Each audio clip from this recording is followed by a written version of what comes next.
ડીસા શહેર ભાજપ પ્રમુખ તરીકે વર્ષાબેન પટેલની નિમણૂક કરવામાં આવતા ડીસા શહેર ભાજપ કાર્યકરોમાં ઉત્સાહ જોવા મળ્યો। ડીસા શહેર ભાજપ પ્રમુખ તરીકે વર્ષાબેન પટેલની નિમણૂક કરવામાં આવતા ડીસા શહેરના ભાજપના કાર્યકરોમાં ઉત્સાહ જોવા મળ્યો। ત્યારે આજે ભાજપના કાર્યકરો દ્વારા મોં મીઠું કરાવી અભિનંદન પાઠવવામાં આવ્યા હતા। ભાજપ દ્વારા સ્ત્રી સશક્તિકરણનો દાખલો બેસાડી મહિલાને શહેર પ્રમુખ તરીકે પ્રદેશ અધ્યક્ષ સી.આર. પાટીલ સાહેબ તેમજ ડીસાના પાણીદાર ધારાસભ્ય શ્રી પ્રવીણભાઈ માળી તેમજ પાલિકા પ્રમુખ શૈલેષભાઈ રાયગોર, રમેશભાઈ દેલવાડિયા સહિત લોકોને અભિનંદન પાઠવી શુભેચ્છા પાઠવી હતી। નમસ્કાર। ડીસા ભારતીય સંગઠન પ્રમુખ તરીકે મારી વરણી થવા બદલ હું પ્રદેશ શીર્ષ નેતૃત્વ, જિલ્લા શીર્ષ નેતૃત્વ અને ડીસા તાલુકાના ધારાસભ્ય શ્રી પ્રવીણભાઈ માળીનો ખૂબ ખૂબ આભાર માનું છું કે એક મહિલા તરીકે મારી પસંદગી કરી અને મહિલા ઉપર વિશ્વાસ રાખ્યો છે। એ વિશ્વાસ પર ખરી ઉતરીશ। આગામી જે ચૂંટણીઓ આવશે, નગરપાલિકાની હોય કે વિધાનસભાની હોય, એમાં જે પણ કંઈ કામ કરવાનું હશે એમાં હું પૂરા દિલથી અને પૂરા ખંતથી કામ કરીશ। જે પાર્ટીએ મારા પર વિશ્વાસ મૂક્યો છે એ વિશ્વાસને હું કાયમી રાખીશ। બધા સંગઠનને હું સાથે રાખીને આગળ કામ કરતી રહીશ। ભારતીય જનતા પાર્ટી સંગઠન પર્વના ડીસા નગરના મહિલા અધ્યક્ષ જે તરીકે નિમણૂક એમની આપી છે તે સમગ્ર ગુજરાતની અંદર એક દાખલો બેસાડ્યો કે સશક્તિકરણ મહિલાઓનું જે ભારતીય જનતા પાર્ટી કહેતી હતી એના સાર્થક પુરવાર કર્યું। ડીસા શહેરના ભાજપના પ્રમુખ ડૉક્ટર વર્ષાબેન પટેલની નિમણૂક આપી છે એ બદલ હું પહેલાં તો અમારા લોકલાડીલા ધારાસભ્ય શ્રી પ્રવીણભાઈ માળીનો ખૂબ ખૂબ આભાર માનીશ। સાથે અમારા પ્રદેશના અધ્યક્ષ શ્રી સી.આર. પાટીલ સાહેબનો, જિલ્લા અધ્યક્ષ શ્રી કીર્તિસિંહ વાઘેલાજીનો અને એમની ટીમનો અને પ્રદેશની ટીમ જે ચૂંટણી અધિકારીઓ અમારા આવ્યા હતા એમનો પણ ખૂબ ખૂબ આભાર માનીશ કે આજે જે ડીસા શહેરનું ઉદાહરણ ગુજરાતની ઉપર પડશે કે મહિલાઓ સશક્તિકરણનું જે ભારતીય જનતા પાર્ટી લઈને ચાલે છે એનું આજે સાર્થક કર્યું છે। અને આ બેન જે ડૉક્ટર અને શિક્ષિત છે એમને આ ભારતીય જનતા પાર્ટીનો વ્યાપ વધારવામાં ખૂબ સરળતાથી વ્યાપ વધારશે અને એમની સાથે સૌ કાર્યકર્તાઓ ખભેથી ખભા મિલાય અને ભારતીય જનતા પાર્ટીનો વ્યાપ વધે એવી શુભેચ્છાઓ। ઉપલેટામાં એકમાત્ર વિશ્વાસપાત્ર સ્થળ યોગી બેટરીની શાખા એમરોન કંપની દ્વારા એમરોન બેટરી અને ઓઇલ વિશે માહિતી આપવામાં આવી। ઉપલેટામાં એકમાત્ર વિશ્વાસપાત્ર સ્થળ યોગી બેટરીની શાખા એમરોન કંપની દ્વારા એમરોન બેટરી અને ઓઇલ વિશે માહિતી આપી। રાજકોટ જિલ્લાના ઉપલેટામાં નાગનાથ ચોક ખાતે વર્ષોથી કાર્યરત અને તમામ વાહનોની બેટરીની વિશાળ શાખા ધરાવતી યોગી બેટરી અને એમરોન કંપનીના સહયોગથી ઉપલેટામાં વિશાળ સેલિબ્રેશન કાર્યક્રમ રાખવામાં આવ્યો હતો। આ કાર્યક્રમમાં તેમની સફળતાને વર્ષોથી આગળ લાવનાર એમરોન બેટરીની વિશાળ રેન્જ તેમજ હાલમાં જ લોન્ચ કરેલ એમરોન ઓઇલ પણ શરૂ કરી રહ્યા હોય, જેમાં યોગી બેટરી સર્વિસ દ્વારા ઉપલેટાની જનતાને ખૂબ જ સારી ગિફ્ટ સાથે સારી ઓફરો આપવાનું નક્કી કર્યું છે। ત્યારે આવા ભવ્ય કાર્યક્રમની સફળતાને લઈ યોગી બેટરી સર્વિસે સમગ્ર ઉપલેટાની जनता खूब खूब आभार व्यक्त કર્યો હતો। Bureau report Bhavesh Gohil, Upleta. मेरा नाम अवनीश श्रीवास्तव है। मैं अहमदाबाद से आया हूँ। मैं एमरॉन कंपनी में as a branch manager Gujarat को हैंडल करता हूँ पूरे। आज हम लोगों ने योगी बैटरी के तत्वाधान में एक मैराथन मीटिंग का आयोजन किया था उपलेटा के अंदर। हमने हमारे मैकेनिक भाइयों को 100 से ऊपर मैकेनिक भाइयों को यहाँ आयोजन में आमंत्रित किया था, लेकिन उसके उपरांत हमारे पास कम से कम 150 से प्लस लोग आए और जिन्होंने हमारी कंपनी की टेक्नोलॉजी को और हमारी बैटरी को जाना समझा। आज हम लोगों ने मीटिंग का आयोजन किया था हमारे एक नए प्रोडक्ट को लेकर जिसका नाम है एमरॉन हाई लाइफ ल्यूब्स, जिसको लोगों ने काफी सराहा है और उम्मीद है कि हम उस मुकाम पर ल्यूब को भी लेकर जाएंगे जैसा कि हम बैटरी को लेकर जाएंगे। नमस्कार, हूँ अमित देत्रोजा, तिलक एंटरप्राइज वती। અહીંયા આપણે યોગી બેટરી સર્વિસ ઉપલેટા તરફથી આજે મીટિંગનું આયોજન કરવામાં આવેલું હતું કે જેની અંદર આપણે એમરોન બેટરી તો આપણે આટલા વર્ષોથી આપણે ઓળખીએ છીએ, પણ આજે નવી પ્રોડક્ટ એક બેટરી લાઇનની અંદરથી અલગ થઈને એક ઓઇલનું પણ લોન્ચ કરેલું છે જે ટ્રેક્ટર માટે, ટુ વ્હીલર માટે અને દરેક પ્રોડક્ટ માટે થઈને ઓઇલ પણ લોન્ચ કરેલું છે એમરોન બ્રાન્ડે। તો એના માટે આજે ખૂબ જ સરસ આયોજન કરેલું હતું કંપની વતી અને યોગી બેટરી સર્વિસ ઉપલેટા તરફથી।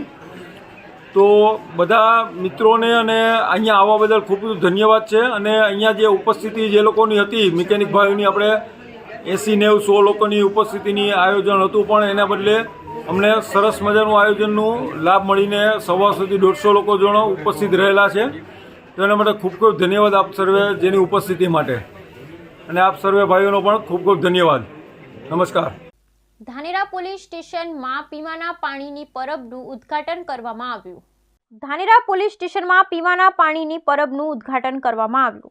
જાસુદબેન સેવંતીલાલ જે અજબાણી પબ્લિક ચેરિટેબલ ટ્રસ્ટના સેવંતીલાલ જશકરણ અજબાણીનો આજે જન્મદિવસ હોવાથી 80મી વર્ષગાંઠ નિમિત્તે તેમના વરદ હસ્તે પાણીની પરબ ખુલ્લી મૂકવામાં આવી, જેમાં સહયોગ આપનાર ધાનેરા પોલીસ સ્ટેશનના Shri AT Patel PI Dhanera police station, Shri Dhirajbhai M Parmar DM ન્યૂઝના સાથ સહકારથી તેમજ સેવંતીલાલ જશકરણ અજબાણી જેવા દાતા દ્વારા ધાનેરા પોલીસ સ્ટેશનમાં આવતા લોકો માટે પીવાના પાણીની કાયમી સમસ્યા હતી, અને તેવા સમયે પોલીસ સ્ટેશનમાં પરબ ખુલ્લી મૂકવામાં આવતા લોકોએ પણ આનંદની લાગણી વ્યક્ત કરી હતી.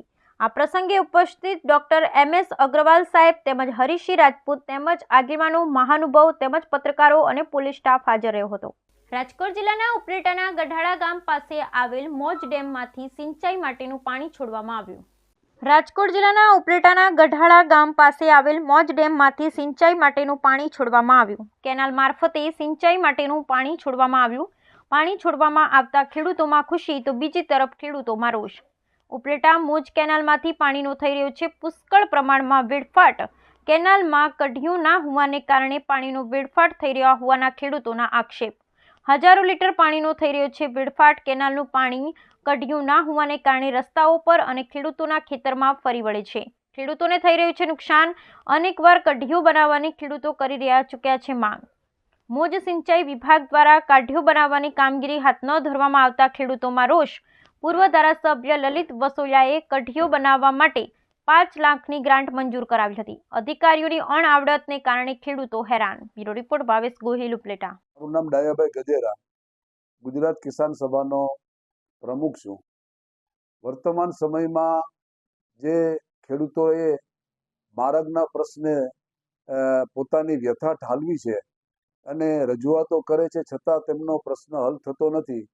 આ બહુ જૂનો પડતર સવાલ છે અને વારંવારની ઇરિગેશન ખાતા સમક્ષની રજૂઆતો અને ચૂંટાયેલા પ્રતિનિધિઓ, ધારાસભ્યો અને સંસદ સભ્યો સમક્ષની રજૂઆતો કરવા છતાં આ એક નાનો એવો પ્રશ્નનો ઉકેલ લાવતા નથી. તેનાથી ખેડૂતોને ઘણી મોટી નુકસાની થાય છે. શિયાળામાં પાણી માર્ગમાં આવી જાય, માર્ગ ધોવાઈ જાય. ચોમાસા દરમિયાન સતત ખેતરોના પાણી, વરસાદના પાણી આમાં કેનાલમાં આવે અને ખેતરોમાં લગભગ 10-10 દિવસ સુધી સતત પાણી ચાલ્યા કરે અને ખેડૂતોના પાક ધોવાઈ જાય, બળી જાય, કોહવાઈ જાય. આ સ્થિતિ છે.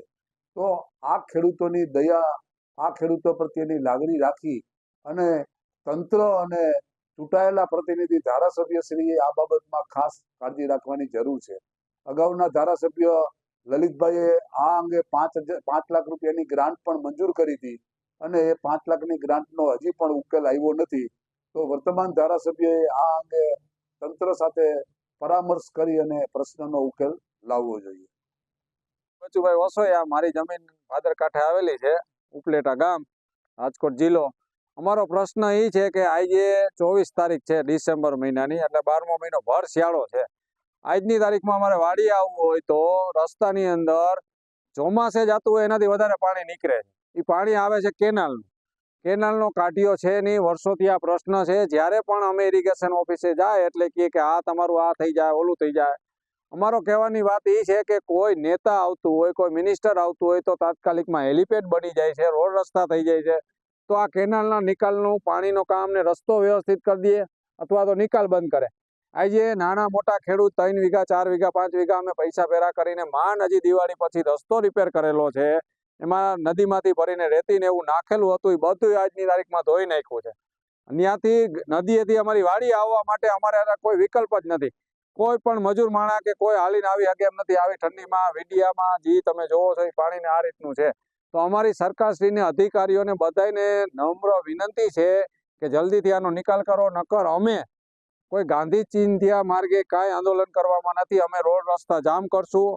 ખૂબ સાવચેતીથી બધા ખેડૂત ભેગા થઈને અમે નક્કી કરેલું છે કે અમે રોડ રસ્તા જામ કરશું. એટલે અમે સરકારશ્રીને વિનંતી કરી છે કે જેમ બને તેમ આનો નિકાલ કરવા જલ્દીથી જલ્દી અધિકારીઓને સૂચના આપે. મારું નામ ખીમાભાઈ રબારી, ગામ ઉપલેટા. હું એક ખેડૂત છું.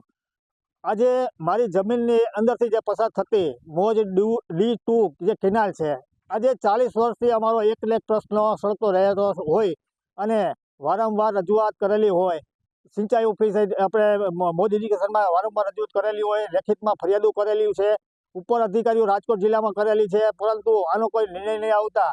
અને જે ચોમાસાનું પાણી અઢળક આવતું હતું ત્યારે પણ અમે 50 આદમી માણસો જઈને અમારા કામ ધંધા મૂકીને પણ અમે ગયા હતા કે ભાઈ અમારો આ જે જૂનો કાઢ્યો છે તમે જે પડતર જમીનમાં મૂકીને ગયા હતા તે અત્યારે કોઈ પડતર જમીન નથી. અત્યારે જે જમીનો બધે વાવેતર થઈ ગઈ હોય અને નીચે જે પાણીની આવક હોય બધા ખેડૂતોને જે પાણી ક્યાંય નિકાલ ન હોય અને એ ખેતરમાં ફરી વળતા હોય એના હિસાબે અમે રસ્તામાં પાળો બનાવેલો છે.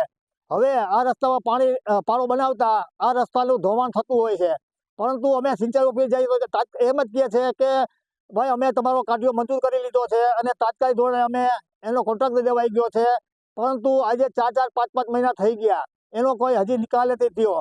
અને સાહેબને જ્યારે અમે કહીએ છીએ કેનાલનું પાણી વધઘટનું જે પાણી આવે છે અમારા રસ્તામાં આવે છે અને રસ્તા ધોવાઈ જતા હોય છે, પરંતુ સાહેબ એક જ વાત કરે છે કે તમારો કાઢ્યો જે પ્રશ્ન છે એ અમે હલ કરી દીધો છે, પરંતુ આજની તારીખમાં છેલ્લા 4 દિવસથી અઢળક પાણી આવતું હોય અને જે સારો વરસાદ થઈ ગયેલો અને પુષ્કળ પ્રમાણમાં ડેમમાં પાણી હતું અને ખેડૂતોને કોઈને પાણીની જરૂર પડે એટલી નથી, કારણ કે અત્યારે બધા કૂવામાં પાણી પુષ્કળ ભરેલું હોય.